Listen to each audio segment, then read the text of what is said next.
ತರಹದ ಹರಿಕತೆ, ಹಾಡು,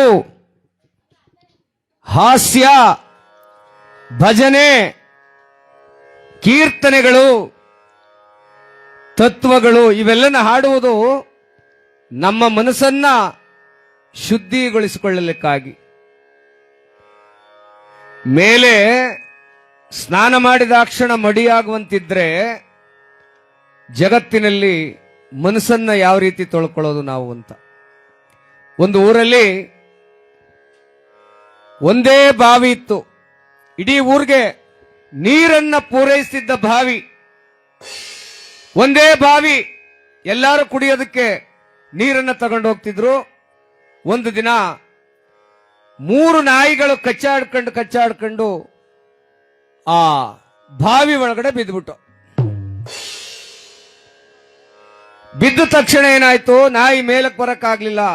ಹಸುವಿನಿಂದ ಆ ನಾಯಿಗಳು ನೀರೊಳಗಡೆ ಸತ್ತೋದು. ಗ್ರಾಮದ ಮುಖಂಡರು ಜೋಯಿಸ್ರ ಹತ್ರ ಹೋದ್ರು. ಸ್ವಾಮಿ, ಅಪಶಕುನವಾಯಿತು. ನಮ್ಮಲ್ಲಿ ಇದ್ದದ್ದೇ ಒಂದೇ ಬಾವಿ, ಕುಡಿಯಕ್ಕೆ ನೀರು ತಗೊಂಡು ಹೋಗ್ತಿದ್ದೋ, ಈಗ ನಾಯಿಗಳು ಬಿದ್ದೋಗ್ಬಿಟ್ಟಿದೆ, ಏನ್ ಮಾಡುದು ಸ್ವಾಮಿ? ಅವ್ರು ಹೇಳಿದ್ರು, ಶಾಸ್ತ್ರ ನೋಡ್ಬೇಕಪ್ಪ, ಏನೋ ಕೆಟ್ಟಗಳಿಗೆ ಬಿದ್ದೋಗದೆ. ನೋಡಿದ್ರು ಶಾಸ್ತ್ರವನ್ನ. ನಾಯಿ ಬಿದ್ದೋಗಿರೋದ್ರಿಂದ ಊರಿಗೆ ಗಂಡಾಂತರ ಕಾದಿದೆ. ನೀವೊಂದು ಕೆಲಸ ಮಾಡಿ, ನೀವು 101 ಪೂಜೆಯನ್ನ ಮಾಡಿಸ್ಬೇಕು ನೀವು ಅಂತ ಅಂದ್ರು. ಬಾವಿಲ್ ನಾಯಿ ಬಿದ್ದಿರೋದಕ್ಕೂ 101 ಪೂಜೆಗೂ ಏನು ಸಂಬಂಧ? 101 ಪೂಜೆ ಮಾಡಿಸ್ಬೇಕು ಅಂದ್ರು. ಊರವರೆಲ್ಲ ಸೇರಿ ಪೂಜೆ ಮಾಡಿಸಿದ್ರು. ಆದ್ರೂ ಕೂಡ ಆ ಬಾವಿ ಒಳಗಿರುವಂತ ವಾಸನೆ ಹೋಗ್ಲಿಲ್ಲ.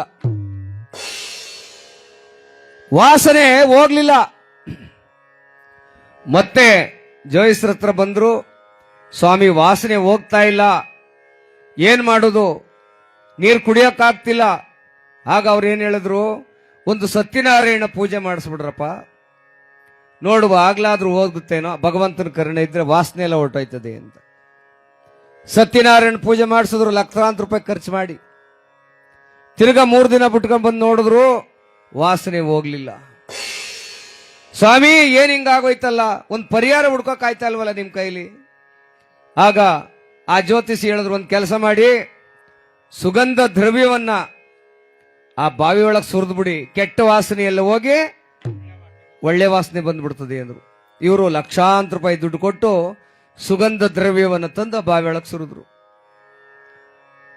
ವಾಸನೆ ಹೋಯ್ತಾ? ಹೋಗ್ಲಿಲ್ಲ. ಆಗ ಪೂಜಾ ಸ್ವಾಮಿಗಳ ಹತ್ರ ಬಂದು ಕೇಳಿದ್ರು, ಸ್ವಾಮಿ, ನೀವು ಹೇಳಿದ ಕೆಲಸ ಒಂದು ಪ್ರಯೋಜನಕ್ಕೆ ಬರ್ತಾ ಇಲ್ಲ, ಏನ್ ಮಾಡೋದು ಅಂತ. ಆಗ ಊರಿನ ಒಬ್ಬ ಯಜಮಾನ, ವಯಸ್ಸಾದ ಯಜಮಾನ ಸುಮ್ಮನೆ ಕೂತಿದ್ದು ಹೇಳದ್ನಂತೆ, ನೋಡ್ರಪ್ಪ, ನಾಯಿ ಬಿದ್ದಿರೋದಕ್ಕೂ ನೀವು ಶಾಸ್ತ್ರ ಕೇಳಿ ಪೂಜೆ ಮಾಡ್ತಾ ಇರೋಕ್ಕೂ ಯಾವ ಸಂಬಂಧನೂ ಇಲ್ಲ. ಮೊದಲು ಬಾವಿ ಒಳಗೆ ಬಿದ್ದವಲ್ಲ ನಾಯಿಗಳು, ಅವನ್ನ ಹೊರಗೆ ತಾಕ್ರಿ, ನೀರನ್ನ ಹೊರಗಡೆ ಹಾಕ್ರಿ, ಜಲವನ್ನ ಶುದ್ಧಿ ಮಾಡಿ, ಆನಂತರ ಹೊಸ ನೀರು ಬಂದ ಮೇಲೆ ಅಲ್ಲಿದ್ದ ವಾಸನೆ ಹೋಗುತ್ತೆ ಅಂದ್ರು.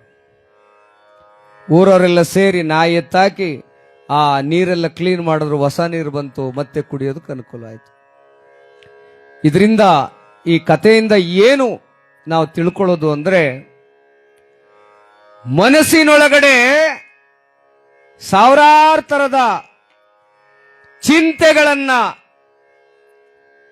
ನೋವುಗಳನ್ನ, ಕೆಟ್ಟ ಮನಸ್ಸುಗಳನ್ನ ಇಟ್ಕೊಂಡು ಮೇಲೆ ಸ್ನಾನ ಮಾಡಿದರೆ ಯಾವ ಪ್ರಯೋಜನ ಬರೋದಿಲ್ಲ ಅಂತ ಎಲ್ಲ ಮಕ್ಕಳಿಗೆ ಹೇಳ್ಕೊಡ್ಬೇಕು. ನಾನು ಶುದ್ಧಿಯಾಗಿದ್ದೀನಿ, ನಾನು ಸ್ನಾನ ಮಾಡಿದ್ದೀನಿ, ಯಾರನ್ನು ಮುಟ್ಟಿಸ್ಕೊಳ್ಳಲ್ಲ ಅಂದ್ರೆ ಮನಸ್ಸಿನ ಶುದ್ಧಿ ಆಗುದೇ ಯಾವಾಗ?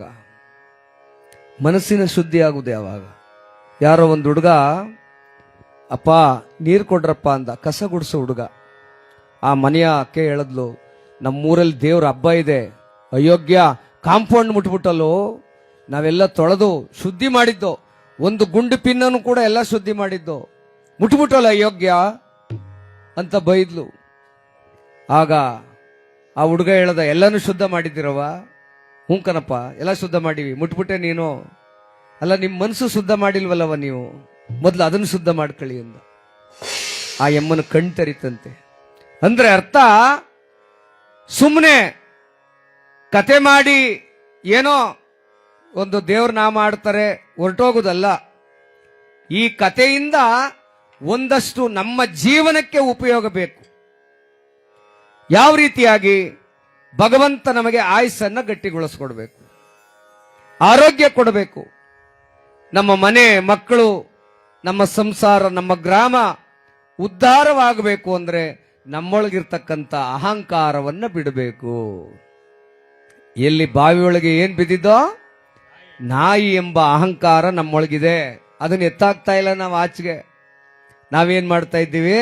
ನಾನು ಒಳ್ಳೆಯವನು ಅಂತ ಮೇಲ್ ನೀರು ಇಕ್ಕಳ್ತಾ ಇದ್ದೀವಿ, ಸೋಪ್ ಹಾಕೊಳ್ತೀವಿ, ಶಾಂಪು ಹಾಕೊಂಡು ಸ್ನಾನ ಮಾಡ್ತಾ ಇದ್ದೀವಿ. ಒಳಗಿರುವಂತ ಕಾಮ, ಕ್ರೋಧ, ಲೋಭ, ಮೋಹ, ಮದ, ಮತ್ಸರ, ಅಹಂಕಾರ ಎಲ್ಲ ಇಲ್ಲೇ ಇದೆ. ಮೊದಲು ಇದನ್ನ ಎತ್ತಾಕಬೇಕು. ನಾವು ಎತ್ತಾಕಿದ್ರೆ ನೋಡಪ್ಪ, ಹೀಗೆ 100 ವರ್ಷಗಳ ಕಾಲ ನಾವು ಸುಖವಾಗಿ ಬಾಳ್ವೆ ಮಾಡಬಹುದು. ಇವತ್ತು ಆಯುಸ್ಸಿದೆಯಾ ಮನುಷ್ಯನಿಗೆ? ಇಲ್ಲ, ಆಯುಸ್ಸಿಲ್ಲ. ಯಾಕೆ ಅಂದ್ರೆ ಮನುಷ್ಯ ಬರ್ತಾ ಬರ್ತಾ ಬರ್ತಾ ಬರ್ತಾ ಸ್ವಾರ್ಥಿ ಆಗ್ತಾ ಇದ್ದಾನೆ. ನೆಂಟ್ರಿಷ್ಟ್ರು ಮನೆಗೆ ಬರುವಾಗಿಲ್ಲ, ನೆಂಟ್ರಿಷ್ಟ್ರು ಬಂದ್ರೆ ಸರಿಯಾಗಿ ಮಾತಾಡಿಸುವಾಗಿಲ್ಲ. ಮೊದಲು ಕುಕ್ಕೆಲಿ ಮಂಕ್ರಿ ಇಪ್ಪಡಿ ಅನ್ನ ಇಕ್ತಿದ್ರು, ಹೊಟ್ಟೆ ತುಂಬ ಊಟ ಮಾಡಿಸ್ತಿದ್ರು. ಈಗಿಲ್ಲ, ಸೌಟಲ್ಲಿ ಒಂಚೂರು ಹಾಕ್ಬಿಟ್ಟು ಸಾಕಾ ಬೇಕಾ ಅಂತಾರೆ ಈಗ.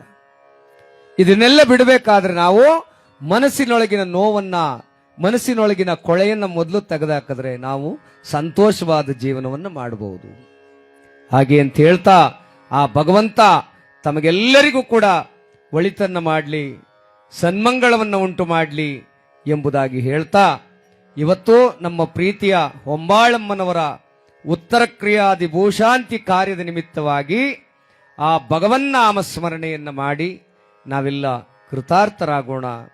ಭಗವಂತ ನಮ್ಮ ಮನಸ್ಸಿನೊಳಗಿರ್ತಕ್ಕಂಥ ಕೊಳೆಯನ್ನ ತೆಗೇಲಿ ಅಂತ ಹೇಳ್ತಾ, ಕೊಳಲೋದು ಗುರುವಾಯೂರು ಕೃಷ್ಣನೇ, ಆ ವಾಸುದೇವ, ಶ್ರೀಮನ್ನಾರಾಯಣ, ಶ್ರೀನಿವಾಸ, ಗೋವಿಂದ, ಶ್ರೀಹರಿ ಪರಮಾತ್ಮ ಎತ್ತ ತಾಯಿ ತಂದೆಯರ ಆಶೀರ್ವಾದದಿಂದ ನಮ್ಮೊಳಗಿರ್ತಕ್ಕಂಥ ಅಹಂಕಾರ ದೂರವಾಗಿ ಇನ್ನು ಮುಂದಾದರೂ ಕ್ಷಮಿಸುವ ಗುಣವನ್ನು ನಾವೆಲ್ಲ ಪಡ್ಕೊಳ್ಳೋಣ. ಕ್ಷಮಿಸುವ ಗುಣ ಅಂದ್ರೆ ಕ್ಷಮಾಪಣೆ ಅಂತಕ್ಕಂಥದ್ದು ಬಹುದೊಡ್ಡ ಆಸ್ತಿ ನಮಗೆ. ಯಾರಾದ್ರೂ ಬೈದಾಗ ಹಠ ಮಾಡ್ಕೊಂಡು ಮಾತು ಬಿಟ್ಬಿಡ್ಬಾರ್ದು. ಕ್ಷಮಿಸುವ ಗುಣ ಇರಬೇಕು. ತಲೆಬಾಗಿ ಬಂದಾಗ, ಯಾರಾದ್ರೂ ಮನೆಗೆ ತಲೆಬಾಗಿ ಬಂದಾಗ ಬಪ್ಪ ಆಯ್ತು, ಅಥವಾ ಗಂಡ ಹೆಂಡತಿ ಆಗಿರ್ಲಿ, ಬನ್ರಿ ಆಯ್ತು ಬನ್ರಿ, ನಿಂದೋ ನಂದೋ ತಪ್ಪಾಗದೆ ಮುಂದೆ ಜೀವನ ಸರಿ ಮಾಡ್ಕೊಳ್ಳೋಣ ಅನ್ನುವಂತ ಸಮಯವನ್ನ, ಆ ಪ್ರಜ್ಞೆಯನ್ನು ಬೆಳೆಸ್ಕೊಳ್ಬೇಕು ಅಂತ ಹೇಳ್ತಾ